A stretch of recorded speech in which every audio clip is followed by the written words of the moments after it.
ముద్రగడ పద్మనాభం గారు వైసీపీ ట్రాప్లో పడకపోయి ఉంటే ఆ ట్రాక్లోకి వెళ్లకుండా ఉంటే గవర్నర్ అయ్యేవాళ్ళ. ముద్రగడ పద్మనాభం గారికి పవన్ కళ్యాణ్ ఇచ్చిన ఆఫర్ గురించి రాష్ట్ర మంత్రి జనసేన నాయకుడు నాలుగేళ్ల మనోహర్ చెప్పుకొచ్చిన విషయాలు ఇప్పుడు వైరల్గా మారాయి. ఒకసారి వినండి. కొంతమంది పెద్దలు మన పార్టీలో పద్మనాభం గారిని సంప్రదించి పార్టీకి ఉపయోగపడతారు, మీరు కలిసి ప్రయాణం చేస్తే బాగుంటుందనే విషయం ప్రస్తావించినప్పుడు ఖచ్చితంగా మనం ప్రభుత్వం ఏర్పాటు చేయబోతున్నాం. పద్మనాభం గారికి జనసేన పార్టీ నుంచి మాట ఇవ్వండి. కూటమిలో భాగంగా అటు భారతీయ జనతా పార్టీ ఇటు తెలుగుదేశం పార్టీతో మనం కలిసి ప్రయాణం చేస్తున్నాం. తప్పకుండా ఆయనకి గవర్నర్ పదవి ఇచ్చే బాధ్యత తీసుకుంటాం మనం జనసేన పార్టీ నుంచి అని ఆ విషయం కూడా ఆ రోజు పవన్ కళ్యాణ్ గారు ప్రస్తావించింది నాకు గుర్తొచ్చి నేను మీ అందరితో పంచుకుంటున్నాను. నాకు బాగా గుర్తు, ఎన్నికలకు ముందు కొంతమంది పెద్దలు మన పార్టీలో పద్మనాభం గారిని సంప్రదించి పార్టీకి ఉపయోగపడతారు, మీరు కలిసి ప్రయాణం చేస్తే బాగుంటుందనే విషయం ప్రస్తావించినప్పుడు ఖచ్చితంగా మనం ప్రభుత్వం ఏర్పాటు చేయబోతున్నాం. పద్మనాభం గారికి జనసేన పార్టీ నుంచి మాట ఇవ్వండి. కూటమిలో భాగంగా అటు భారతీయ జనతా పార్టీ ఇటు తెలుగుదేశం పార్టీతో మనం కలిసి ప్రయాణం చేస్తున్నాం. తప్పకుండా ఆయనకి గవర్నర్ పదవి ఇచ్చే బాధ్యత తీసుకుంటాం మనం జనసేన పార్టీ నుంచి అని ఆ విషయం విన్నారుగా.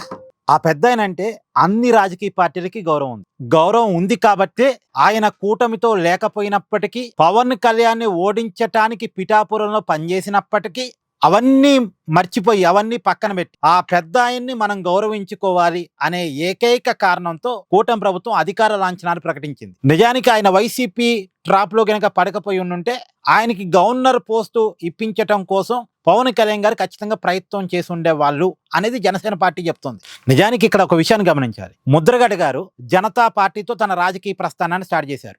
ఆయనకి పొలిటికల్ కెరియర్ గట్టిగా ఇచ్చింది తెలుగుదేశం పార్టీలో 2 సార్లు ఎమ్మెల్యే, ఎన్టీ రామారావు గారి కేబినెట్ లో రవాణా శాఖ మంత్రిగా కూడా పనిచేశారు. తర్వాత సరే కాంగ్రెస్ లోకి వెళ్ళారు, మధ్యలో కొత్త రాజకీయ పార్టీ పెట్టుకున్నారు, ఎక్కడా ఇమడలేకపోయారు. మళ్ళీ తెలుగుదేశం పార్టీలోకే వచ్చారు. 1999లో కాకినాడ నుంచి తెలుగుదేశం పార్టీ తరఫున ఎంపీగా పోటీ చేసి గెలిచారు.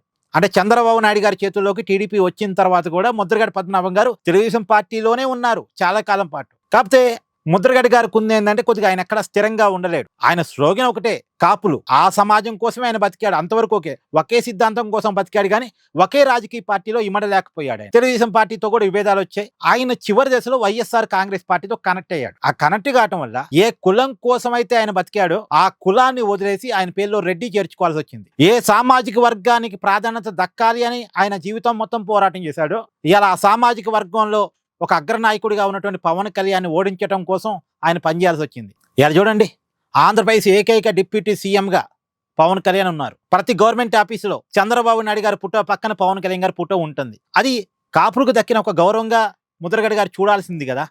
ఆయనకు కూడా మనసులో అది ఉంటుంది. కాకపోతే ఆయన అప్పటికే వైఎస్ఆర్ ట్రాప్ లో పడిపోయి ఉండటం వల్ల ఇక చేయడానికి ఏముంది పాపం. సో మొత్తానికి వైఎస్ఆర్ ట్రాప్ లో ఆయన పడిపోవటం వల్ల ఆ ట్రాక్ లోకి వెళ్ళటం వల్ల ఆయన మిస్ అయిన విషయాలు ఏంటి అనేది ఇప్పుడు బయటకు వస్తా ఉన్నాయి. కానీ మొన్న ఆయన మరణంతో వైసీపీ చేసిన రాజకీయం మాత్రం ఏమాత్రం బాలేదండి. కన్న కూతుర్ని నెట్టేసి ప్రభుత్వం అధికార లాంఛనాలు ప్రకటిస్తే అవి కాదని చెప్పేసి ఆయనకి చివరి దశలో దక్కాల్సిన గౌరవాన్ని కూడా దక్కనివ్వకుండా వైసీపీ చేసిన రాజకీయం అసలు బాలేదు. అంబటి రాంబాబు గారు ఆ రోజు చేసిన హంగామా మీద కేసు కూడా నమోదైంది. Thank you.